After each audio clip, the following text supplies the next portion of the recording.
scientific is the map of medicine itself? I'm not sure I Is it completely... based on science, or is it based on...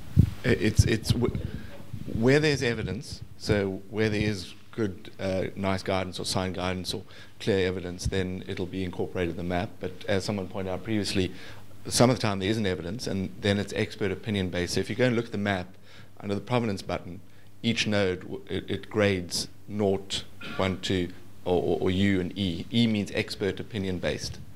So it's quite explicit. If you like, the map's a starting point. It's a signposting mechanism to your local services off a particular clinical issue. And you can look and see for that issue how much science or evidence is based underneath that. I meant the whole concept of a map of medicine thing. How scientific is it? Or is it going to be something which might be actually harmful if we actually went down this route? Well, that's like asking, are textbooks bad for you? Well, yeah. How so? Sorry. You're saying knowledge is a bad thing? Well, if the information in the textbook... Textbook is something which existed for like millions of years. I'm just thinking, if we did introduce something like this, is it going to be potentially dangerous? I mean, who's going to police it? Who's going to, lots of questions which... Sorry, it's information, it's knowledge, and the question is, ultimately, is the information good or not? It looks like flowcharts. It is flowcharts. There's nothing... and there's text information, and it's not like it's a new thing. It's just a way of representing knowledge. So it's all a question of, is the knowledge good? Who polices it? You do. You have your own local version, and ultimately you have your own governance structures. And as a profession, unless we actually write down and say how are we going to treat patients, we will lose the trust of our patients. The patients today will respond to the Daily Mail. They do already go to the internet. Unless we as a profession, and profession I mean the whole healthcare system, doctors, nurses, allied healthcare professionals, everybody, unless we take responsibility and start writing things down in a clear, accessible way for our patients, I suspect our patients are going to continue going to lots of other sources and will not be empowered. And I think the map is one of the tools, just one of the tools, that allow us as a system to represent the common and important topics and to write them down, and then allow us to change them as and when we need to, locally and nationally.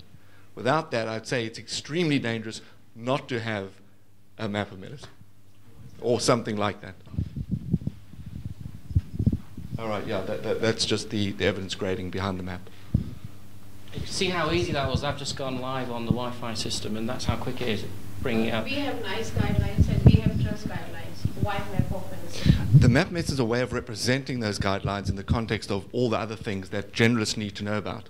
So the issue is if there are 80 nice guidances, if you like, 80 topics, and there'll be more going forward. And if they're published, they will be in the map either at the time of publication or within 3 months. So it's not like it's trying to replace nice guidance at all. It totally is a way of disseminating and incorporating the nice guidance in the wider picture. It provides a context. If I just show there, this is the reference. We've got first one's clinical knowledge summaries. Does anyone use clinical knowledge summaries at all? Yeah, a couple of nods. The second one is the NICE guidance, 2004, on management of depression in primary and secondary care. It's embedded right inside the map, and you can see the links if someone wants to go direct. And again, imagine you're in the clinical situation. You've seen how quick it was for me to access that. If I want to go to the NICE guidance, it's there. It's 2 clicks away. And then the one below that, guidance on the use of ECT treatment. No, but the thing is, this is all accessible through electronic records. We can access this through all our libraries, and so why do we need this extra tool? Because are you a specialist? What's your area? Yes, I'm a mental health specialist. Right. What are the? How do you assess a patient for venous thromboembolism risk when they come into your hospital for an admission? Well, we assess it with their weight, BMI, their or previous histories, or their. So what are the specific? My point is that you won't know the very specifics. You won't know which, potentially you might know, but which low molecular weight heparin are you going to give if they are at risk? Yeah, sure. Right. So. That would make it even more dangerous, because I pretend I know by going through something. No, you can go through it, and you could look it up on NICE. It's on NICE already, or you can access that same guidance, and using a search function, type in and get that information in a different format. It's the same thing. But what it's doing is it's not just covering VTE, it's covering another 300 or so common important topics for when you need to operate outside your expertise. When you're quite competent, you absolutely know the pathophysiology, you understand normal structure and function. But when you want to operate just slightly outside, you're doing a post-intake ward round, you're a cardiologist, say, and the patient's got dyspepsia. What's the latest NICE guidance for dyspepsia? And how quick and easy is it to access? Great, there's NICE guidance for dyspepsia, but if you're looking at another topic, say attention deficit disorder, and there isn't a NICE guidance on that, you want a framework for knowledge, a signposting mechanism which incorporates all the national guidance, which it does. It also incorporates all your local guidance. So it's a mechanism for a repository for holding all that information in one place and being able to access it anywhere on the web. So it's not trying to replace it, it's trying to bring everything together and create a common view, an expert-guided view of common and important patient journeys through the healthcare system. So in future, if we are, let's say we are following this path of medicine, so in future, is this going to replace your NICE guidelines? No. No, we rely a lot on NICE guidance. For 80 of the topics, we rely heavily on NICE guidance. Where the Royal College of Physicians, the expert group, says, well, there's also something else besides NICE guidance that your patients are going to pick up anyway in the Daily Mail. Let's put that as an arm, another arm, an alternative arm in the map. That subject group puts it in the national pathway. You locally can decide to accept it or not. So there's almost, not almost always, there is always local control over your map of medicine. You just described exactly what we are talking about, in the sense that this is a way, a system for us to access evidence-based medicine rather than a pathway. Yes, well, it depends how you, I mean, it's... Right, do you want to go to the secondary care depression pathway? Can I just throw something in? I've done some work with Lancashire Care Trust, and so they're a mental health trust. And what they decided to do is actually, when they can't get hold of the doctor out of hours, past 5 o'clock on Friday, because they can't get hold of anybody because the service is not running, they can actually go online and they can find out evidence about things they might not have studied for 10, 15, 20 years. But with their junior doctors, they can actually go on there and they can look at what the signs and symptoms are.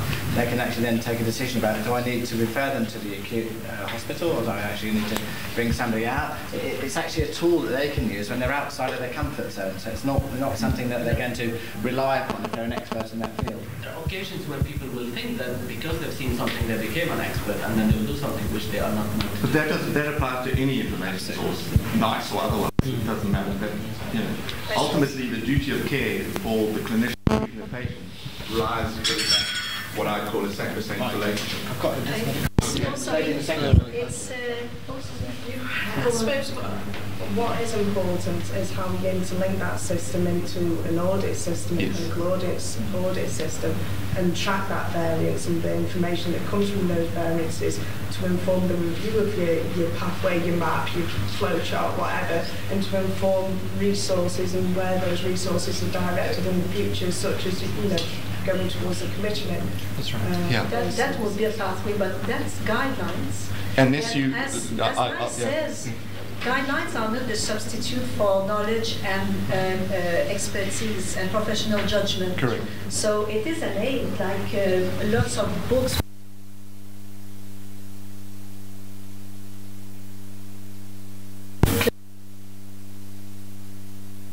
I'll just explain why we don't use the term pathway, and it's a very useful debate, this, because when we did our market research and focus groups of 26 GPs back in the day, the information we got was much reflected by what Amira said, and that GPs don't want the sense that they're being measured against a particular pathway.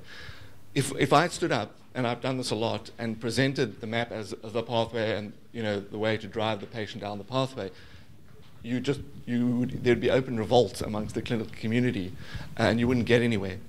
Having said that, if you want to, you can make this into a pathway tool. Because if you just click on the top node, just click on Depression Specialist Management, and I normally don't show this, but given that it's in here, we'll show it.